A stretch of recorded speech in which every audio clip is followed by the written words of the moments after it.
Roberto, que grande prazer receber você aqui no nosso projeto. Acho que a última vez que a gente se viu já tem uns 2 anos, né? Nunca mais foi à Bahia, mas espero que a gente possa passar desse período aí conturbado, que a gente possa se encontrar novamente, né? Sim, sem dúvida. Estou muito contente de estar aqui e sempre fico muito feliz de ir para a Bahia encontrar vocês, porque a Bahia é um lugar diferente, né? É um, é um lugar completamente. A máquina, como o Hillman fala dessa história do fazer alma, né? E ele precisaria ter conhecido mais ainda, não sei se ele conheceu Salvador, a Bahia, porque quem faz a alma do Brasil praticamente é o baiano, né? É Ah, a que bom. Bahia, é a Bahia que faz a alma do. Claro que o Brasil é maior que a Bahia, porque a alma brasileira é gigante, mas assim a nossa música, toda a nossa alma, né?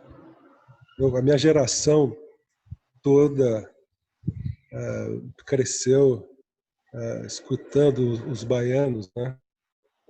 Então nossa alma virou uma alma baiana, né? Então, quando acabar essa pandemia aí, vamos pensar em alguma coisa para a gente fazer aqui na Bahia, né? Para comemorar. Vamos, vamos. Roberto, a gente está fazendo esse projeto, né? Uhum, Eu e Igor, a gente pensou assim no simbolismo do deus grego Hefesto, pela qualidade dele de ser esse ourives precioso, né? Que forja armas e artefatos para os uhum, deuses. Além dele ser casado com Afrodite, né? E ter uma triangulação com Ares, deus da guerra, né? Numa relação aí que causa uma certa confusão no Olimpo. A gente entrevistou Zacarias ontem e ele trouxe da mitologia iorubá Ogum, que faz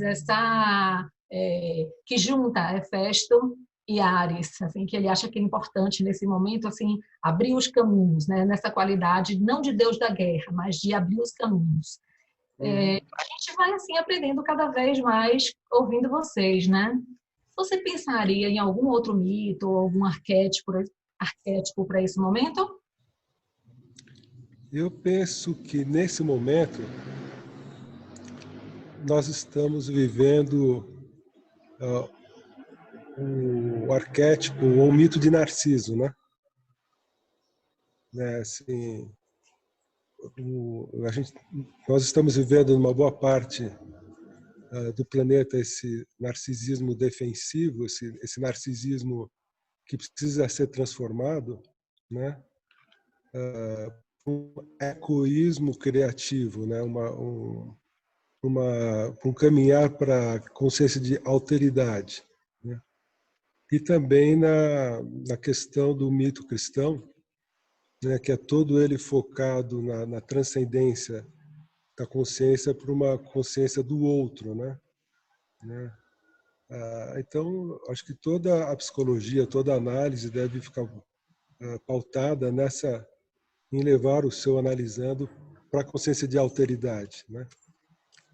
Então, acho que esse momento de pandemia acelera a ausência, né, da, da transcendência desse mito de Narciso que olha só para si, né, os ricos cada vez mais ricos, né, realmente embotados, né, com uma consciência embotada e com grandes bolsões de miséria no mundo inteiro, né. Esse mito de Narciso é o mito que nós já estávamos vivendo antes da pandemia, né? Então, será que não tem algum aspecto teleológico na pandemia? Será que isso não vai transformar as nossas representações, né? Então, será que não vai transformar a consciência fixada narcisicamente nos projetos pessoais, para uma consciência que envolve a totalidade, envolve o outro, né? Então, acho que nós estamos vivendo o mito de Narciso, né? A importância da eco ressurgir, né? Surgir das cinzas com um aspecto criativo, né? Que as pessoas possam ouvir o outro, mas não de forma patológica, como a eco no mito, né? E que a gente possa ingressar num cristianismo não institucionalizado, não numa igreja institucionalizada que também tem o seu valor, sempre teve, né? Você pontuou, Mas não, desculpa, você não. pontuou coisas assim bem interessantes, né? Porque Hum, você é um analista que estuda aí a espiritualidade e você tem um olhar diferente para essa questão narcísica. uhum. Aliás, eu li o Abismos Narcísicos e achei genial. Quem quiser e puder comprar, vale super a pena ler. Obrigado. Então, assim, você diria que nós estamos diante de um abismo narcísico individual ou coletivo? Boa pergunta. Eu acho, eu me sinto num abismo narcísico coletivo quando eu vejo as coisas que estão acontecendo no Brasil atualmente. Uma sensação de abismo, né? Porque quando eu escrevi esse livro, o Abismo Narcísico, é aquela sensação de abismo que nós temos quando levamos o fora de alguém que a gente gosta, né? Que a gente se perde, né? Você não acha nem teu carro na rua quando você leva o fora de alguém, né? Você entra assim numa sensação interna, né? De alma e de corpo, de abismo, né? Então, quando eu vejo o nível de consciência coletiva do Brasil nessa situação de pandemia, né, a politicagem tomando conta em pequenos projetos de poder, né, a psicopatia, a falta de cuidado com os menos favorecidos, que são os que mais morrem, é de cortar o coração, né? Então a gente está num momento de muita tristeza e é difícil poder realmente analisar e observar o narcisismo destrutivo, né, que existe na política, a falta de elaboração simbólica de muitos governantes e de outros não, que estão até fazendo o melhor que eles podem, né? Então é um momento de confronto com a sombra, né? É um momento apocalíptico, né? Da sujeira surgir, né? A sujeira do Brasil não para de surgir, tanto do lado esquerdo quanto da polaridade direita. É uma sombra que vem em galope e a gente não dá conta dessa sombra, né? Então nós estamos vivendo as polaridades sombrias no Brasil já há um tempo. Acho que nós estamos cansados, né? E, e sempre precisando elaborar para se chegar numa síntese, né? Então eu tenho pensado muito na dinâmica da filosofia de Hegel, que vamos pensar assim, na individuação do espírito do Brasil, como se o Brasil fosse também um paciente nosso, alguém, como se o Brasil fosse alguém, né? Olha que pessoa doente, né? Se a gente fosse pensar em cada estado como um complexo desse indivíduo, então são vários complexos, né? E olha como é o ego desse Brasil, né? E olha que ego frágil, né? Como ele não dá conta de si mesmo, né? Então, eu acho que nós estamos vivendo duas angústias. Uma é essa angústia de morte, que aí mora para Cafil, e a coisa evoluir mal, né? Então a gente entra numa hipocondria coletiva também, né? E, ao mesmo tempo, quando a gente entra em contato com as notícias, nós vamos vendo a precariedade, a falta de humanidade lidar com as coisas, né? Nós estamos sem ministro da Saúde na pandemia. Incrível, né? Você não tem a sensação assim que de repente muita gente olha para esses números assim de mortos de uma forma abstrata, distante, que a gente realmente não tem muita gente não tem contato com essas mortes? Uhum. A gente está vivendo numa situação que também parece uma ficção científica, né? É como se nós todos fôssemos abduzidos, né, para uma outra realidade. A gente começa a observar as coisas de fora, né? Mas quem chega mais perto e vê essa realidade brasileira das pessoas morrendo, dos médicos desesperados e dos políticos alienados, narcisicamente só voltados nos seus projetos de poder, sem capacidade simbólica nenhuma, e esses médicos maravilhosos, né? Os enfermeiros, né? E as pessoas num cenário de guerra, né? No qual a gente não pode nem enterrar os nossos próprios mortos, né? Assim, um ritual milenar e a gente não está podendo enterrar nossos mortos. E, assim, será que está havendo algum tipo de elaboração desses mortos que são visíveis, né? Que a gente vê. Nós recentemente perdemos um colega muito querido, né? Foi. Da JB. E, além de tudo, nós temos também essa questão dos mortos que estão, enfim, os visíveis e os não visíveis, eu quero dizer. Uhum. Né? Tem uns que a gente vê, mas a gente não pode participar, temos que fazer outros tipos de elaboração, né? E tem outros que a gente nem Travou a vê. sua... Ah. Você me ouviu até onde?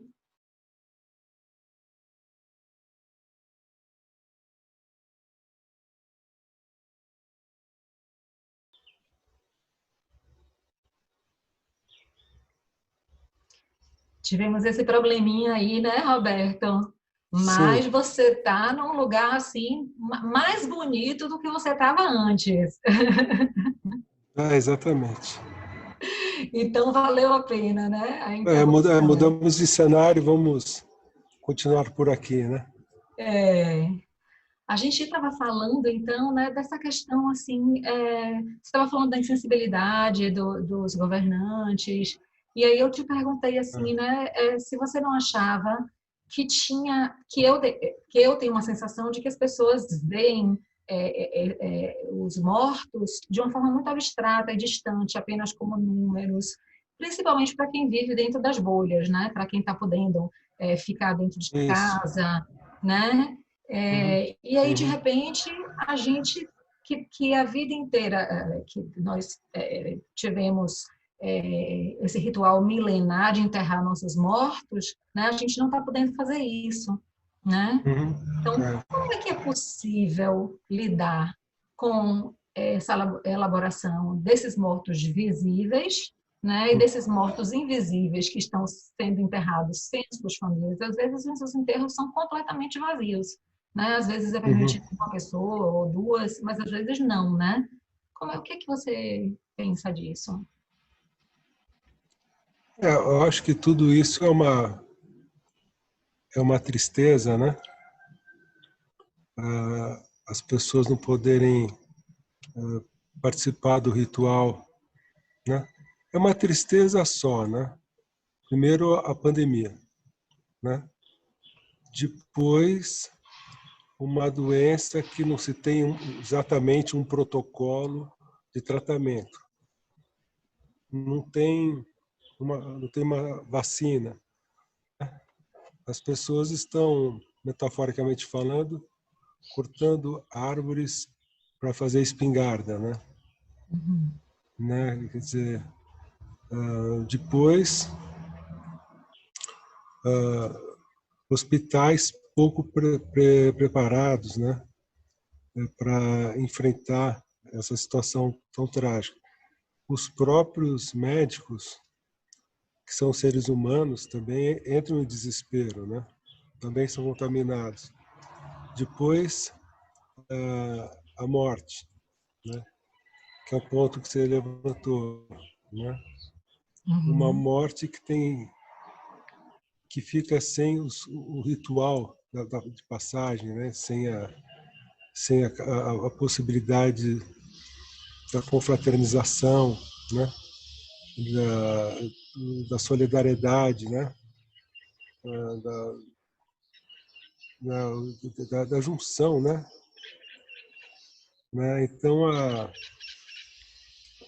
Então é todo um cenário muito triste, mas que pega ricos e pobres, né? Não escolhe raça, né? Nada disso, mas quem tem mais, né? Tem mais possibilidades, né? De tudo, né? De um melhor tratamento e principalmente de uma maior consciência, porque as camadas mais humildes nem sabem exatamente o que é um vírus, né? Como se passa. Eu vejo às vezes em lugares mais simples, quando um amigo encontra o outro, os dois estão de máscara, os dois tiram a máscara para conversar, se abraçam e conversam né, praticamente cuspindo na cara do outro, né? Porque eles não têm integrado o que é o vírus, como se propaga o vírus, né? Como evitar. Eles sabem que tem uma multa, então colocam a máscara. Ele vai lá, tira a máscara e começa a conversar. Acende um cigarro, dá um cigarro pro outro, e estão fumando na cara do outro. Então é uma alienação que já vem de uma falta de educação, né? Então tudo isso é sintoma, né? Não é apenas sintoma, é a vida também, né? O mundo desde sempre sempre houve epidemias, né? E isso é do sofrimento humano, né? Agora, assim, você acharia que teria alguma coisa a ver com os nossos complexos culturais? Isso aí que você está falando? Complexo cultural? Eu acho que tem a ver no caso do Brasil, né? Muito com uma... Se a gente parar para pensar, a análise ela vai trabalhar muito com alienação, né? Então, acho que essa consciência coletiva alienada, eu acho que é o mais perigoso, né? Eu vejo mais uma consciência coletiva que vive uma alienação muito grande, né?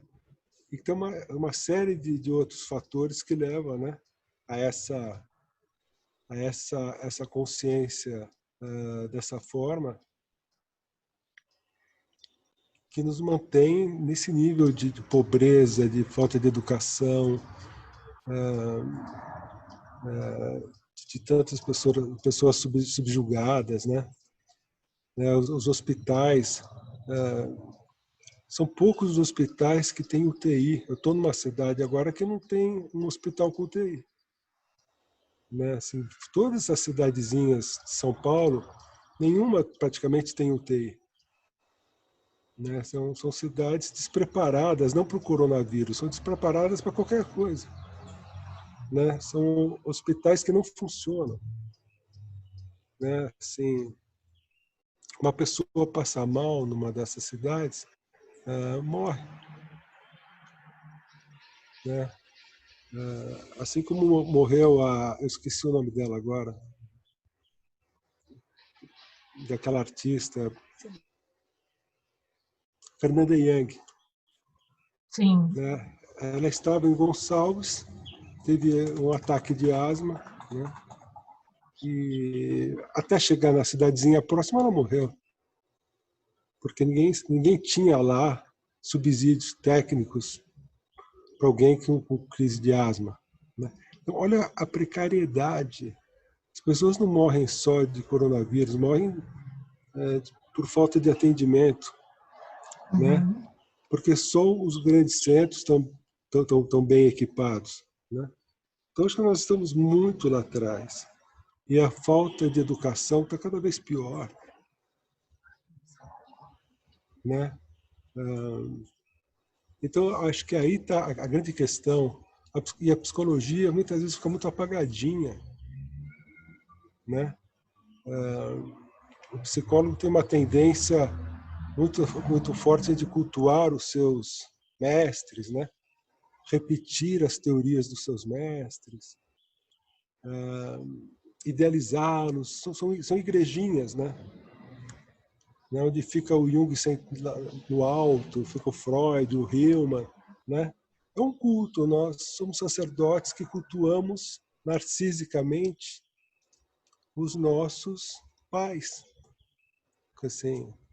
E às vezes olhamos mais para isso do que para a psicodinâmica mesmo. Essa é a crítica que eu faço à psicologia. A psicologia vive numa bolha narcísica. Agora vamos falar em fazer alma. Agora vamos falar do Machado de Assis. Vamos fazer um congresso para falar do Vinícius de Moraes. Eu sei muito da obra do Vinícius de Moraes, mas nós temos que trabalhar psicodinâmica. Precisamos trabalhar uma psicologia eficiente para a ampliação da consciência das pessoas. A psicologia precisa sair do seu narcisismo, precisa sair dessa bolha romântica que fica cultuando pessoas de fora, né? Nós ficamos nessas bolhas fazendo congressos, falando dos nossos mestres, citando os nossos mestres. Isso nos leva para onde? Cadê a psicologia no cenário cultural do Brasil? Ela não existe. Ela é morta, né?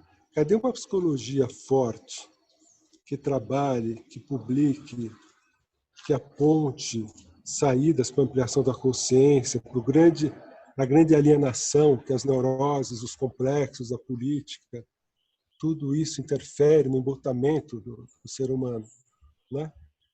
Eu sinto a psicologia frágil enquanto instituição, né? Ela é anêmica, ela é frágil, ela é narcisista, ela só olha para o próprio umbigo. Eu queria te perguntar se você está atendendo durante a pandemia. Eu estou atendendo durante a pandemia e estou vendo as pessoas que realmente estão nessa busca da individuação, elas toparam migrar. Assim, sabe, usando uma metáfora das lutas, né? Quem ainda estava muito na faixa branca, laranja, vermelha, marrom, preto, né? Quem ainda estava na faixa branca acabou desistindo, né? E outros toparam migrar para essa possibilidade, né? E tem dado certo, né? Assim, é um encontro focado, o tempo todo um olhando para os olhos do outro, né? É diferente, né? Os dois confinados, né? Analista analisando os dois confinados, então os dois com a mesma, sofrendo da mesma ferida do confinamento, né?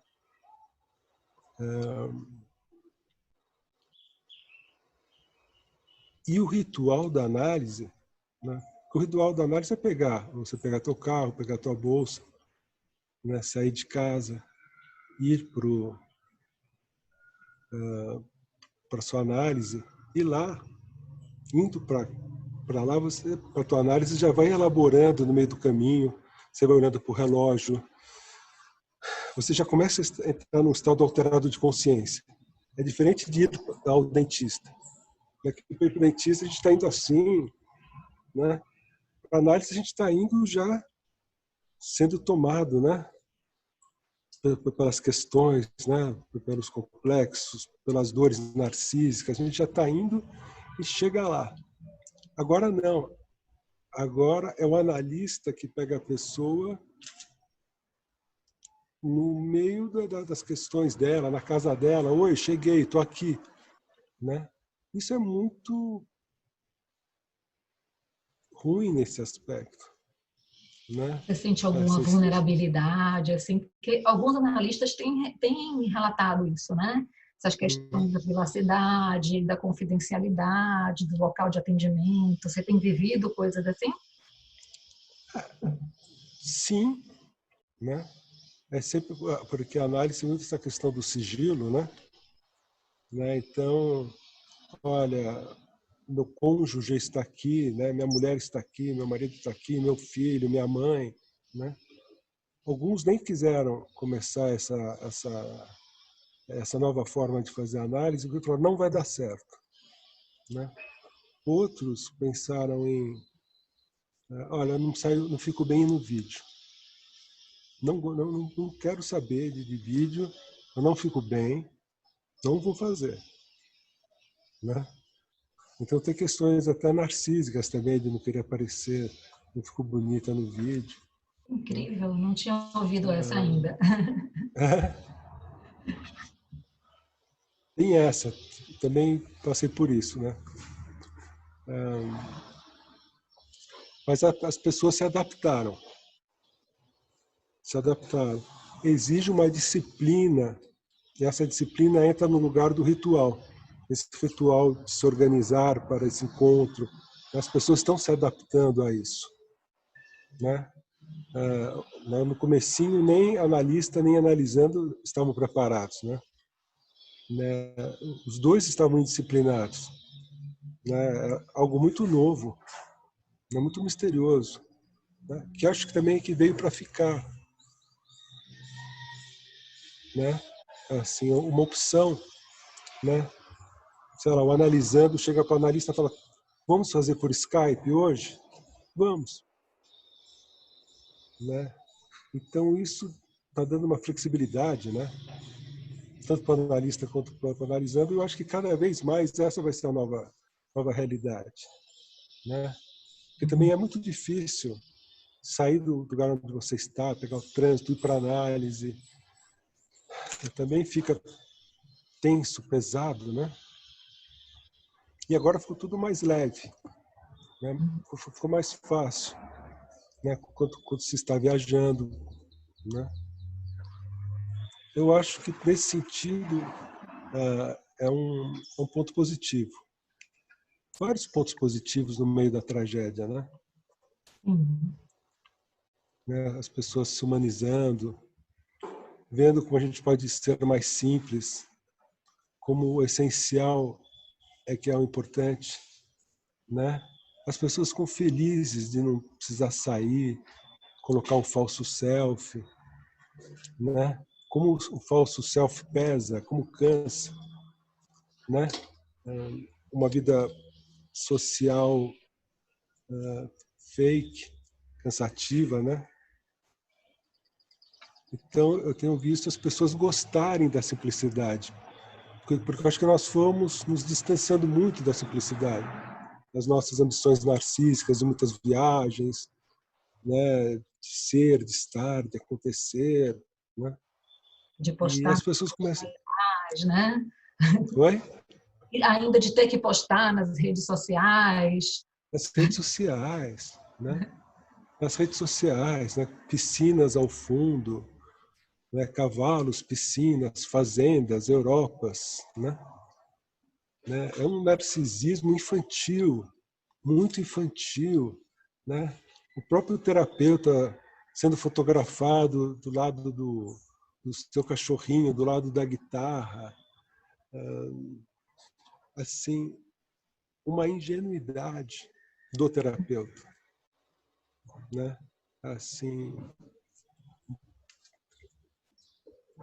sem ter a menor consciência das relações transferenciais, né? Acham que o psicoanalisando está se relacionando com ele de fato, não com as projeções, também com ele de fato, mas com muitas distorções.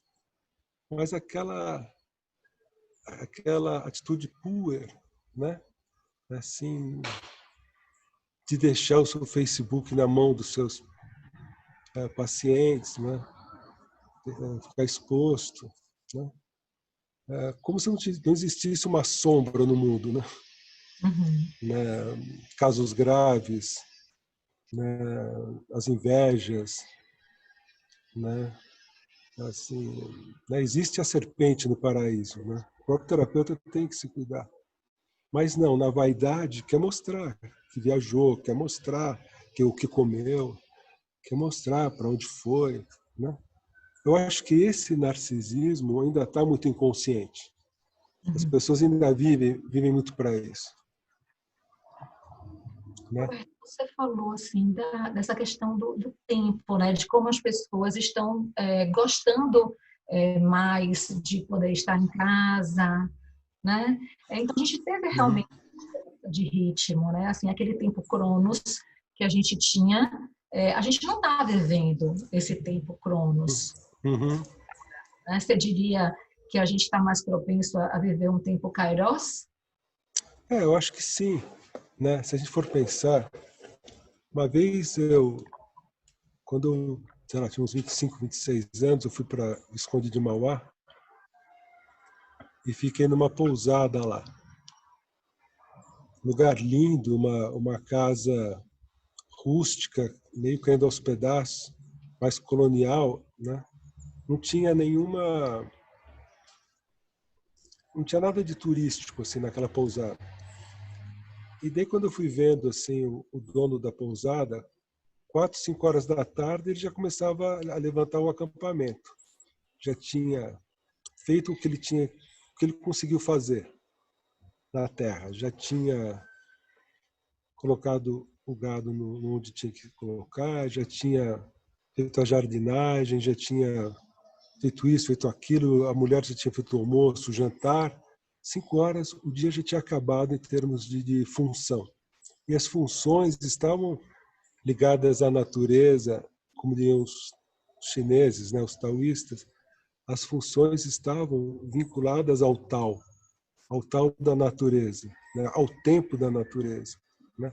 A gente perdeu muito esse tempo da natureza, assim, se despregou das estações do ano, né, das estrelas, de tudo. Né? Então, assim, parece um retorno, né? Parece que tem um retorno ao feminino, ao tal. Né? Assim, tá vendo um retorno que a gente não sabe quanto tempo vai durar. Né? Mas as pessoas estão gostando dessa integração do feminino no seu cotidiano. Né? Algumas pessoas falam que eu não queria que parasse mais. Né? Eu gostaria de ficar assim. Os extrovertidos já sentem um, um desespero, né? Algumas pessoas que estavam no meio de um processo de individuação, de finalmente sair de casa, os portões da natureza fecharam as portas para pessoas que estavam começando a ir para a vida. Então a gente vê de tudo, né? Mas tudo sugere que é um movimento do feminino restaurando a natureza, né? Restaurando a simplicidade e, ao mesmo tempo, um momento apocalíptico que a gente pode ver a sombra das pessoas, sem romantismo, e ver a maldade que tem no mundo, né? A frieza, o distanciamento, afetivo das coisas, né? É um momento cansativo, né? É muita coisa para a gente elaborar, né?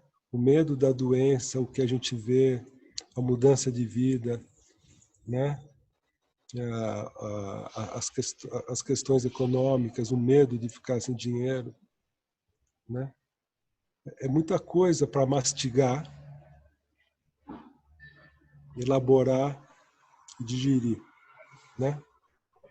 É tudo meio ao mesmo tempo, né? É um momento muito complexo, muito difícil para todo mundo, né? De muito medo, né? Mas alguns não vão mudar, né? A gente aprende cedo que psicopatia não tem transformação, né? Tem aquele livro do Análise do Caráter, do Reich, e que ele fala, ó, psicopata não tem transformação. Mas por que não tem transformação? Porque não entra em culpa, né? Quem vai para a análise está dividido, né? Está em culpa, está dividido, está em conflito. O psicopata não tem conflito. Ele não olha para dentro. Ele está identificado com o poder. Se não der certo, não deu. Se o outro morreu, está morto. E daí? Né? É interessante. Você estava falando, você começou a falar sobre o cristianismo e eu te fiz uma outra pergunta, mas assim, linkando com isso aí, né? Porque o cristianismo é amor, né? E o que a gente tem visto, na verdade, é muita falta de amor, né? O que você diria, assim, sobre isso? Eu acho que quando a gente faz uma leitura realmente verdadeira do cristianismo ou dos evangelhos, a gente vê que, com exceção do João, nenhum apóstolo sobreviveu, todos foram assassinados, né? Jesus foi assassinado na cruz, Pedro foi assassinado de ponta cabeça, né?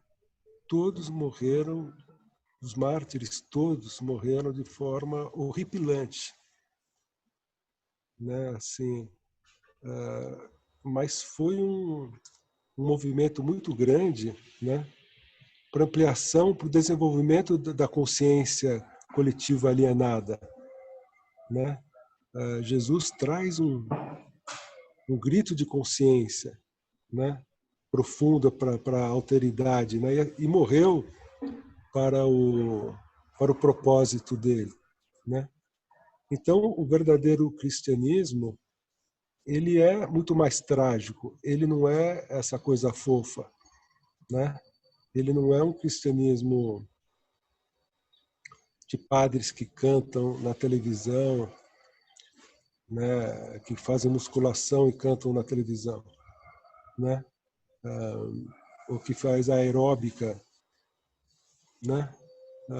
Musiquinhas. O cristianismo não é isso, né? O cristianismo é você estar para o outro, né? É você tomar consciência dos aspectos negativos do mundo, né? Quando Jesus fala, eu vim e enfrentei e superei, né, o príncipe do mundo, né? Quer dizer, eu vim e entrei em contato com a sombra. Essa é a metáfora.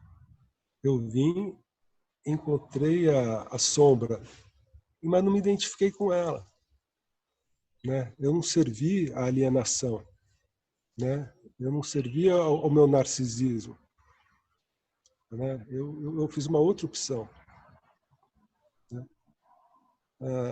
Tem uma frase interessante, uma exortação de Jesus, né?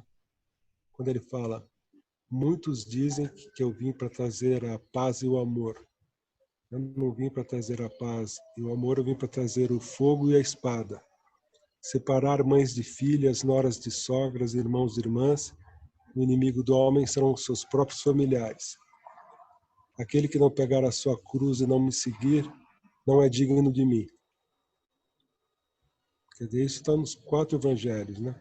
Então, esse processo de individuação que o Jung prega, e quando a gente vai entender exatamente também, porque Jesus fala de individuação e Jung fala de individuação. E o Jung fala, quero ver quem tem coragem de fazer. Né? Em qual piscina você parou? Das crianças, na piscininha média, na piscina que todo mundo vai no clube, ou na olímpica? Né? Em qual piscina você mergulha? Em qual piscina em si mesmo você nada? Né? Como é esse teu projeto para si mesmo? Né? Porque quando vem os sonhos, e as pessoas analisam os sonhos também são muito radicais, né? Assim, ou você supera essa criancinha ou você ainda é nenê. Né? Olha, você ainda age como criança. Né? Olha, você fugiu. Né? Né?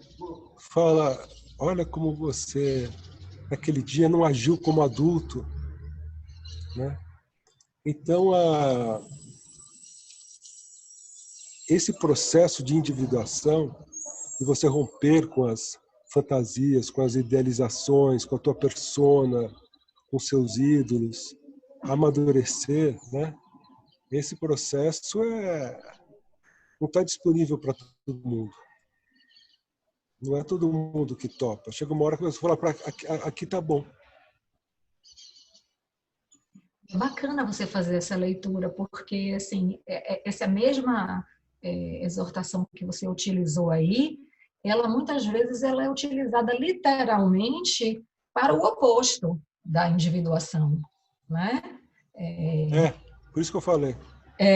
Bacana, bacana você ter falado isso. Fala um pouquinho mais sobre essa questão da sombra do pai, que a gente estava conversando antes de começar, né, a gravação. A gente estava falando um pouquinho sobre isso, a sombra do pai. Fala um pouquinho sobre isso. Do nessa pai situação, pessoal? Não dessa nossa questão política. Esse é um bom assunto também, né?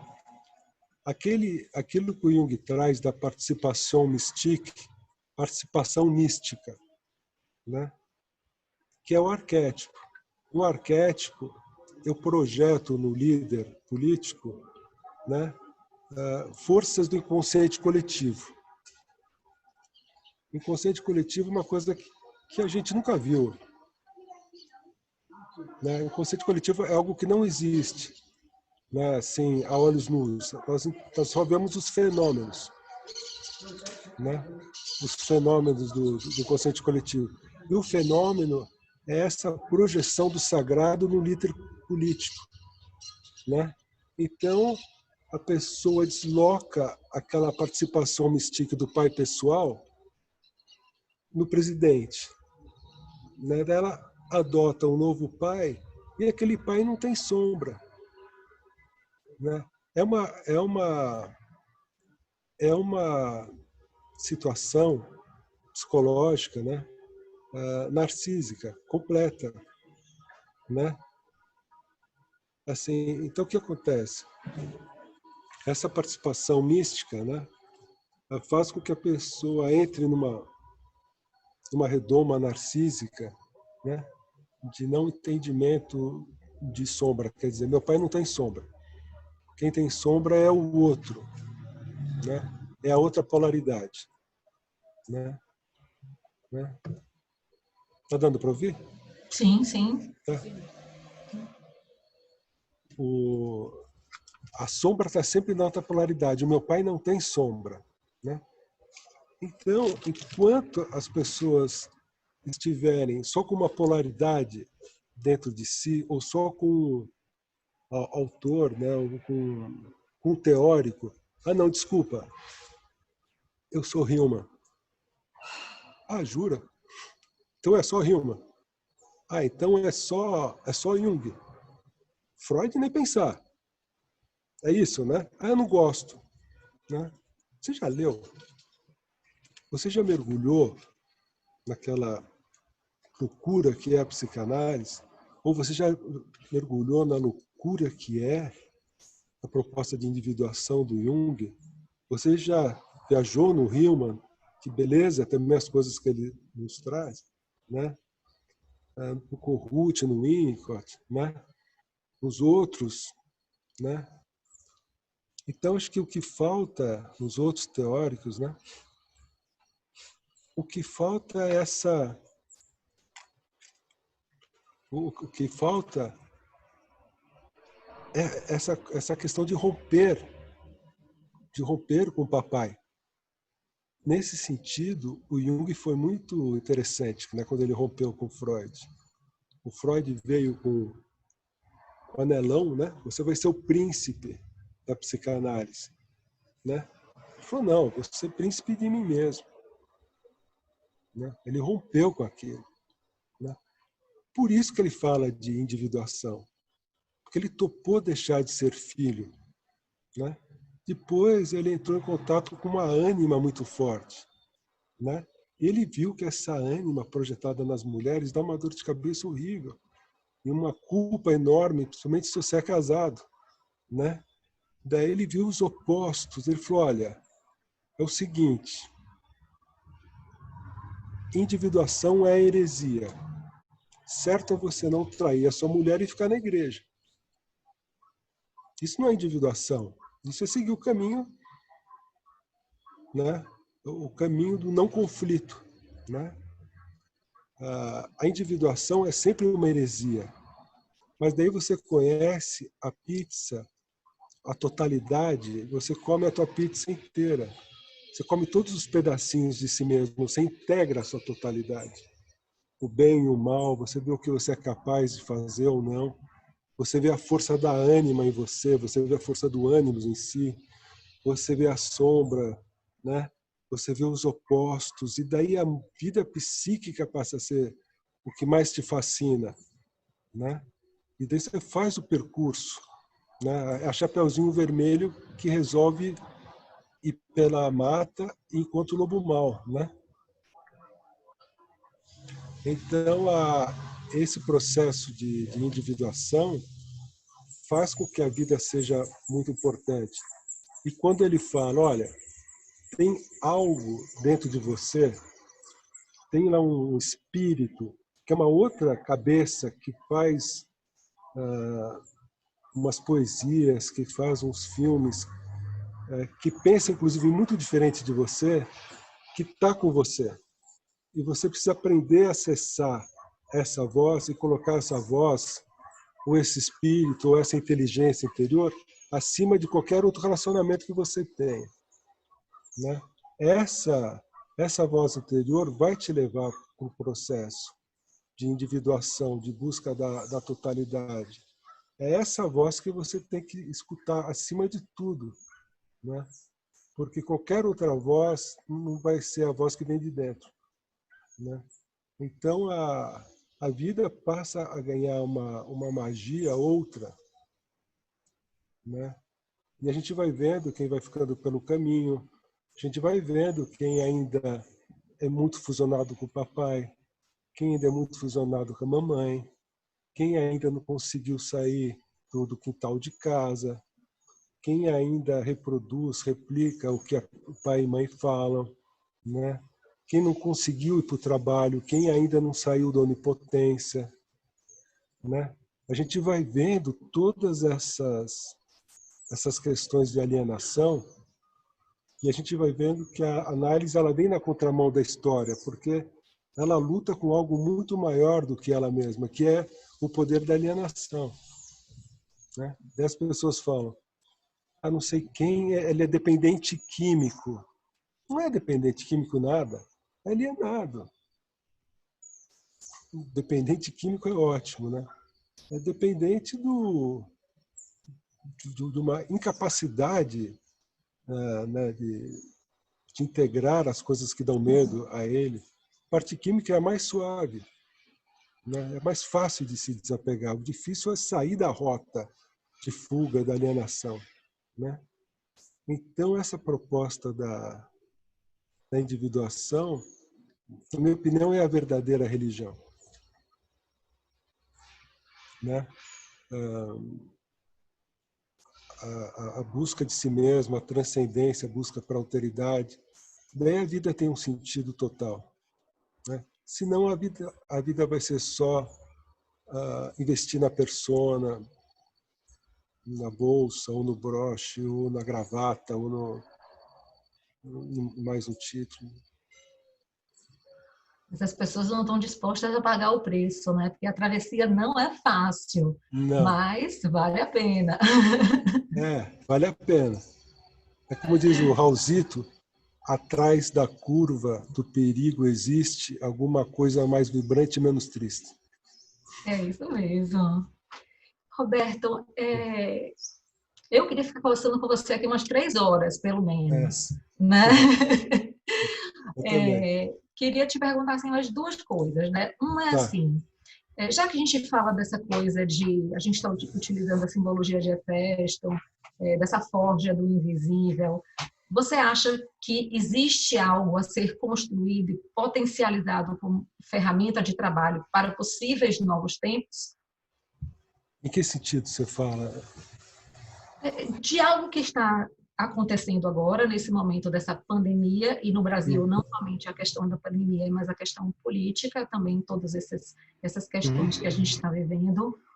Existe algo aí que está sendo potencializado e que a gente ainda não está conseguindo ver? Você acredita nisso, numa transformação? Eu acredito que um pouco nessa linha que eu estava falando, né? Que o romper narcísico, né? Com as identificações, né? E essa aceitação, né? Do novo, né? Do poder ressignificar, observar de uma nova forma, né? Aceitar as transformações, né? Eu acho que eu acho que o curso da psicanálise, né, não tem uma invenção. Eu acho que se a gente seguir a proposta tanto da psicanálise quanto da psicologia analítica, né, a proposta já está feita. É difícil as pessoas seguirem.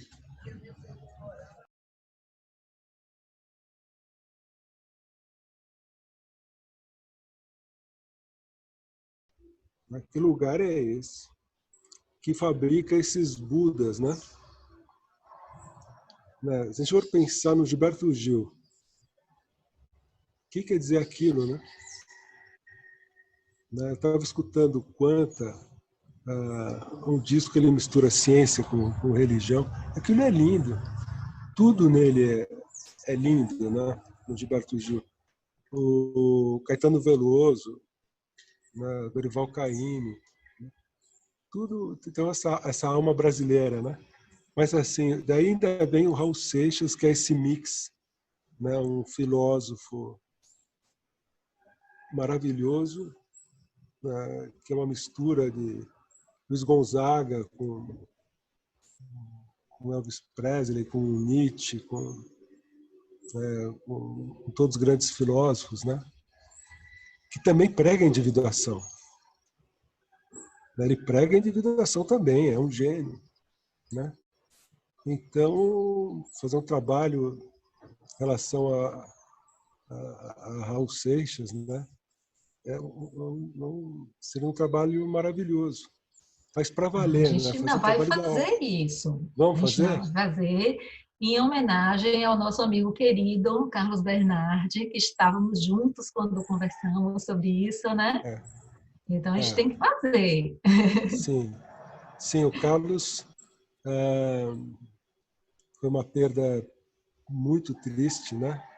Um amigo doce, tão positivo, tão amigo dos amigos, né? Com tanta alegria e que estava no processo de individuação, né? Ele estava no processo, era feliz, né? É uma perda e é um símbolo que vai ficar sempre com a gente, né? Sim, com certeza. Né? Roberto, então, como eu falei, né? Por mim, eu ficava Tá. conversando com você mais umas 3 horas aqui, mas não dá, né? você já deve estar aí cansado, você teve toda essa É. disponibilidade de estar em Você um achou outro... que deu para a gente falar um pouco? Ah, sim, com certeza. Foi maravilhoso, É, maravilhoso. Assim, você nessa disponibilidade de você estar em um outro local, com dificuldade até tecnológica, né, de poder conceder essa entrevista. Então, a gente te agradece demais, né, por tudo. E, assim, você quer colocar mais alguma é. coisa? Encerrar com alguma outra coisa? Não, eu acho que o que eu queria falar já foi dito. Estou muito feliz, Nina. Obrigado. Agradeço a Alexandra também, o Silvio também, o Igor, né, que foi super bacana também, né, o astral ótimo, né?